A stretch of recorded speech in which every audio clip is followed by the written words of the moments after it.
Welcome back to my channel Tech Mechanical and Electrical.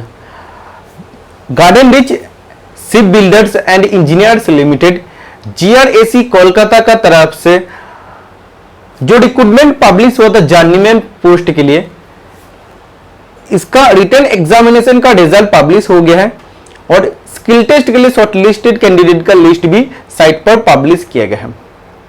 Skill test के लिए admit card भी publish हो गया है। जैसे इलेक्ट्रॉनिक्स मैकेनिक और डीजल मैकेनिक का 14 तारीख स्किल टेस्ट था, 21 तारीख फिटर का स्किल टेस्ट है, बाकी पोस्ट का भी उसके आगे स्किल टेस्ट होने वाला है। बहुत सारा स्टूडेंट आप लोग रिक्वेस्ट कर रहे थे 14 तारीख स्किल टेस्ट में क्या हुआ है उसके बारे में थोड़ा सा जानकारी देने के लिए, क्या क्या उसमें कराया गया था।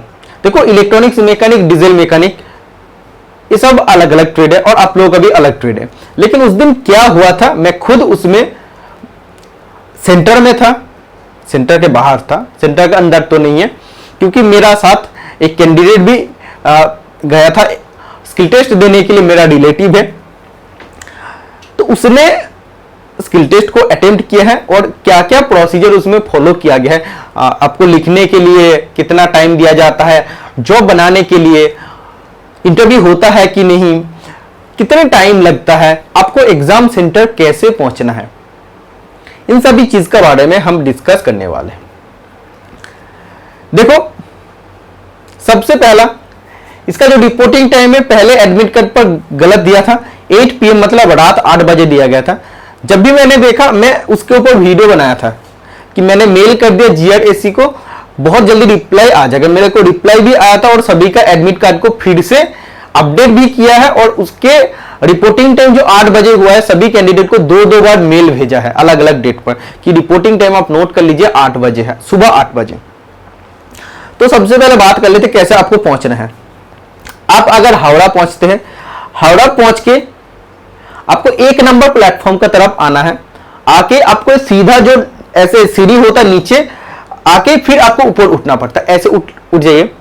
उधर आपको 2 ऑप्शन मिलेगा, टोटल 3 ऑप्शन मिलेगा। आप कैब कर सकते हैं, कैब आपका ऐसे मिलेगा, जब भी आप सीढ़ी से ऊपर उठते कैब इधर मिलेगा, फिर इधर आपका AC बस, फिर उधर आपका जो पीले कलर का बस होता है वो आपको लोकल बस मिल जाएगा। कैब आप हायर कर सकते हैं। कैब में आपको लगभग आधा घंटा टाइम लगता है पहुंचने के लिए और इसमें आपको 300 से 400 रुपया लगता है। सबसे अच्छा ऑप्शन होता है बस पकड़ लीजिए। सुबह सुबह पहुंच के आपको लगभग पहुंचने में 1 घंटा टाइम लग जाएगा, 1 घंटा टाइम लग जाएगा। तो 8 बजे अगर आपका रिपोर्टिंग टाइम है, मतलब आपको एटलीस्ट हावड़ा से 6:30 बजे से पहले आपको बस पकड़ लेना है या 6:30 बजे का बस आपको पकड़ लेना है। AC बस का ऑप्शन मिल जाएगा। जैसे मैंने गया था AC 24 जो नंबर होता है, AC 24 बस से मैंने गया था। और भी बस का नंबर अवेलेबल है, मैं आपको बता देता हूं। जैसे आप AC 5 या S 110 आप लिख लीजिए, बहुत सारा आउट स्टेशन कैंडिडेट रहता है, आप लिख लीजिए। जैसे आप AC 5 AC 5, AC 24 या S 110, ये आपका नॉर्मल जो पीला कलर का बस होता है ये आपका है और ये आपका AC बस है। AC बस में आपको 35 रुपया टिकट लगता है, इधर आपको 15 रुपया टिकट लगता है। आप उधर पूछ लीजिएगा, आपको कैब इधर रहेगा, फिर इधर AC बस, उसके लेफ्ट साइड में लोकल बस रहता है, तो आप उधर पूछ लीजिएगा। ये बस नंबर अगर अवेलेबल नहीं है तो दूसरा कोई बस अगर अवेलेबल होता है, जो गड़िया हाट, एक होता है गड़िया और एक है गड़िया हाट, आपको गड़िया हाट जाना है, ठीक है। फिर बस पकड़ लीजिएगा, 1 घंटा लगभग टाइम लगेगा, आप उतर जाइएगा। आपको फ्लाईओवर का नीचे उतारेगा, उधर से आपको लगभग 700 मीटर आगे आना है, जहां उतारना है उतारेगा, उधर से आपको लेफ्ट साइड मोड़ के 700 मीटर आगे आना है, फिर आपको राइट साइड में गड़ियाहाट ITI गवर्नमेंट ITI दिखाई देगा। तो देखो 8 बजे जब भी होता है अंदर आपको बुला लेता है, इसके लिए आपको एडमिट कार्ड और आधार कार्ड साथ में लेके खड़ा रहना पड़ता है। 8 बजे से आपको अंदर बुला लेता है। फिर उसमें ग्रुप बनाया जाता है, 6 आदमी का ग्रुप बनाया जाता है। जितना हमें इंफॉर्मेशन मिला है, मैं जितना देखा हूं उसी का बारे में बात कर रहा हूं, ठीक है। तो 6 का ग्रुप बनेगा या 5 का, लेकिन पिछला दिन 6 का ग्रुप बनाया था। तो 6 का सबसे पहले डॉक्यूमेंट वेरिफिकेशन होगा, ठीक है। उसका जब भी हो जाएगा डॉक्यूमेंट वेरिफिकेशन, उसको स्किल टेस्ट के लिए भेजा जाएगा, तो अगले 6 को डॉक्यूमेंट वेरिफिकेशन के लिए बुलाया जाएगा। ऐसे आपका रोटेशन चलते रहेगा। बीच में आपको लगभग 12:30-1 बजे टिफिन दिया जाता है। उसमें टिफिन में शायद कोई मिठाई दिया था और कचौड़ी दिया था। तो वो आपको टिफिन दिया जाता है, आपको टिफिन करने के लिए बोला जाता है, आप टिफिन कर लीजिए आप लोग। और जो भी इंस्ट्रक्टर रहता है डॉक्यूमेंट वेरिफिकेशन करने के लिए, जो भी सर रहता है, सब टिफिन करने चले जाते हैं। उसी टाइम आपको टिफिन कर लेना पड़ता है। तो वैसे 6 आदमी का group skill test, document verification होगा, फिर अगले उसका स्किल टेस्ट होगा। ऐसे चलते रहता है। उसमें आपको जो मेन चीजें, टाइम दिया जाता है 2.5 आवर्स, 2.5 घंटा का टाइम दिया जाता है। इसी में आपको जॉब सीक्वेंस लिखना होगा। इसी में आपको जॉब सीक्वेंस लिखना होगा। जब भी जॉब सीक्वेंस लिखना होता है, सिर्फ जॉब सीक्वेंस नहीं लिखना होता है, उसके साथ टूल्स एंड इंस्ट्रूमेंट रिक्वायरमेंट लिखना पड़ता है, जॉब सीक्वेंस लिखना पड़ता है, सेफ्टी प्रिकॉशन आपको लिखना पड़ता है। फिर उसी का साथ आपको जॉब बनाने के लिए दिया जाता है। और इसमें अगर स्किल टेस्ट का लेवल का बात करें, बहुत बहुत बहुत टफ पूछा गया था। डीजल मैकेनिक का भी जितना भी स्टूडेंट था, सबका रिव्यू वही था कि बहुत डीपली क्वेश्चन पूछा गया। और स्किल टेस्ट जो दिया गया करने के लिए, प्रैक्टिकल टेस्ट, वो बहुत ज्यादा डिफिकल्ट था। इलेक्ट्रॉनिक्स मैकेनिक हर चीज में आउटपुट निकालना होता है, बहुत डिफिकल्ट था। जिसको हाईएस्ट मार्क्स भी मिला है 2 स्टूडेंट को, वो दोनों स्टूडेंट भी नहीं कर पाया है। तो स्किल टेस्ट आपको, प्रैक्टिकल आपको अच्छा से करके जाना पड़ेगा। मेरा हिसाब से जितना लगता है, मैं आप लोगों को यही कह रहा हूं, मेरा हिसाब से जितना लगता है, डॉक्यूमेंट्स वेरिफिकेशन गार्डन लीची कर रहा है। स्किल टेस्ट का जो कंडक्ट कर रहा है वो गड़ियाट आईटीआई के इंस्ट्रक्टर लोग कर रहे हैं। क्योंकि आप लोग जानते हैं वेस्ट बंगाल का 7 ऐसा स्पेशल आईटीआई होते हैं, जैसे गड़ियाहाट, कुल्लानी, हावड़ा होम्स, दुर्गापुर, ऐसे और भी 2-3 हैं जो बहुत मतलब प्योर गवर्नमेंट आईटीआई कॉलेज है। और इसी में बहुत अच्छा से सिखाया भी जाता है। और इंस्ट्रक्टर जब क्वेश्चन बना रहा है आप लोगों के लिए, जो जॉब सिलेक्ट करेगा, काफी डिफिकल्ट होने वाला है।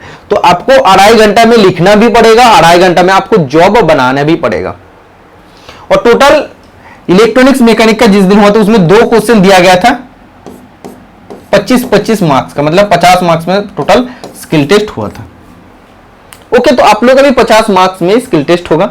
इसी में आप जितने तक बनाएंगे, जितना तक लिखेंगे, उसी का अनुसार मार्क्स मिलेगा। ऐसा अगर आपको फिटिंग जॉब तो मिलेगा 100%, मैं आपको कहता हूं। क्योंकि जब डिफिकल्ट आप सभी ट्रेड के लिए पूछ रहे हैं, मतलब फिटिंग जॉब 100% आएगा। और फिटिंग जॉब में फिटिंग होना पड़ेगा, ऐसा कंपल्सरी नहीं है। आप जितना तक बनाएंगे और जितना तक आपको आप लिखे हैं, उसी का अनुसार मार्क्स मिलेगा। आपका फिटिंग लास्ट में नहीं हुआ, 1-2 स्टेप बच गया, जितना आप किए उतने का आपको मार्क्स मिलेगा। आप अगर फिटिंग करने के चक्कर में अगर मेजरमेंट में गलतियां कर देते हैं, तो अब जरूर आपको अगर रिटर्न में 84-85 भी मिला, फिर भी आप डिस्क्वालीफाई हो जाएंगे। क्योंकि इसका आज जो गड़ियाहाट आईटीआई का इंस्ट्रक्टर है, बहुत डिफिकल्ट है, बहुत मतलब आप बोल सकते हैं नजरगढ़ी से स्किल टेस्ट को करते हैं। और जैसे बाकी जगह में आप स्किल टेस्ट देने जाते हैं ना, उधर के जो भी इंस्ट्रक्टर रहता है, जो भी काम करने वाला आदमी होता है, वो मदद भी कर देता है। लेकिन इधर आप मदद मांगने भी जाएंगे, आपको कोई मदद नहीं करेगा, आपको खुद करना पड़ेगा। इसीलिए देखो, एक चीज, इसमें कोई भी इंटरव्यू नहीं होता है, इसमें कोई भी इंटरव्यू नहीं होगा। आपको जॉब सीक्वेंस लिखना पड़ेगा, जॉब सीक्वेंस का बाद आपको जॉब बनाना पड़ेगा, वो भी 2.5 घंटा में, टोटल 50 मार्क्स का होगा। और आपको साथ साथ देखो लेके जाना, जितना भी आपका डॉक्यूमेंट्स कॉपी है, सब आपको ओरिजिनल का साथ जेरोक्स कॉपी लेके जाना है, सेल्फ अटेस्टेड। ओके, आपको कवर्ड शू पहन के जाना है, मतलब आपको शू पहन के जाना, आप सैंडल पहन के नहीं जा सकते हैं, ठीक है। आपको कवर्ड शू, मतलब शू आप पहन के जाइएगा। उसके साथ साथ आपको देखो मैंने जॉब सीक्वेंस कैसे लिखना है वीडियो में पोस्ट किया हूं 4-5 दिन पहले, आप जरूर उसको देख के जाइएगा, क्योंकि आपको पेंसिल लेके जाना है, इरेजर लेके जाना है, फिर शार्पनर लेके जाना है। इन सब चीज का क्या जरूरत है, इन सब चीज का जरूरत है, पेन लेके जाना है कि आपको उधर मैंने कहा कि जॉब जो आप तैयार करने वाले प्रैक्टिकल जॉब, उसको सबसे पहले आप एक बार फ्री हैंड ड्रॉ कर लीजिए। तो ड्रॉ करने के लिए आपको इन सब चीज का जरूरत पड़ेगा, ठीक है।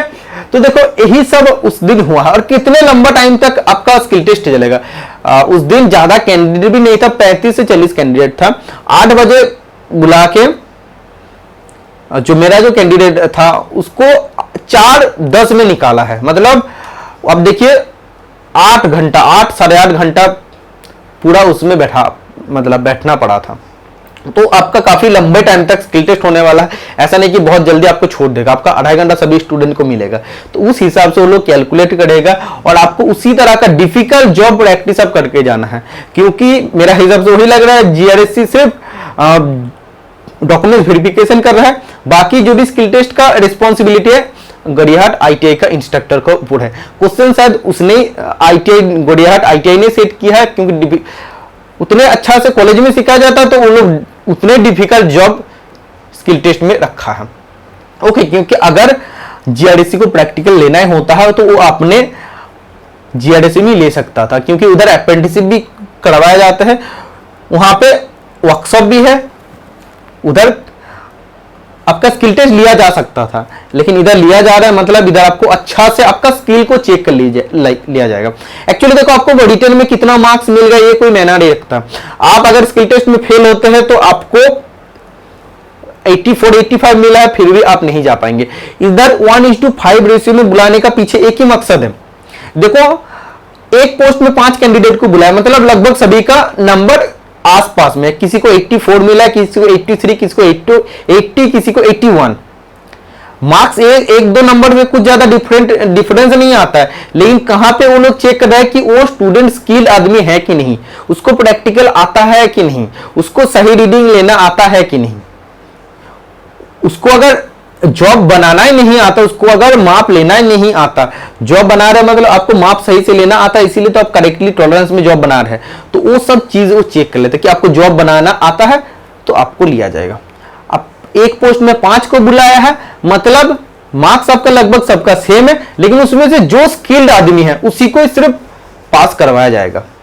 बहुत डिफिकल्ट जॉब इसमें दिया जा रहा है, इसीलिए आप जैसे डबडेल फिटिंग है, थोड़ा सा रेडियस फिटिंग है, थोड़ा इंक्लाइन जो भी पोर्शन है, टैपर्ड फिटिंग है, इन सब चीज में फिटिंग आप थोड़ा सा प्रैक्टिस करके जाएगा। नॉर्मल फिटिंग इधर आपको नहीं मिलने वाला, क्योंकि जिस तरह से मैंने इस दिन देखा हूं, ठीक है। इसका बाद आपका डॉक्यूमेंट वेरिफिकेशन नॉर्मल होगा, इसमें कोई प्रॉब्लम नहीं है। बाकी यही मैंने उस दिन देखा और आप लोग रिव्यू देने के लिए बोला, यही मेरा अकॉर्डिंग यही रिव्यू है, यही मैं आप लोगों का साथ शेयर किया हूं। अगर इतने इंफॉर्मेशन आप लोगों को अच्छा लगे तो वीडियो को लाइक कर दीजिएगा, चैनल को सब्सक्राइब कर लीजिएगा। आज के लिए इतना ही, मिलते हैं नेक्स्ट वीडियो में। Tata bye bye.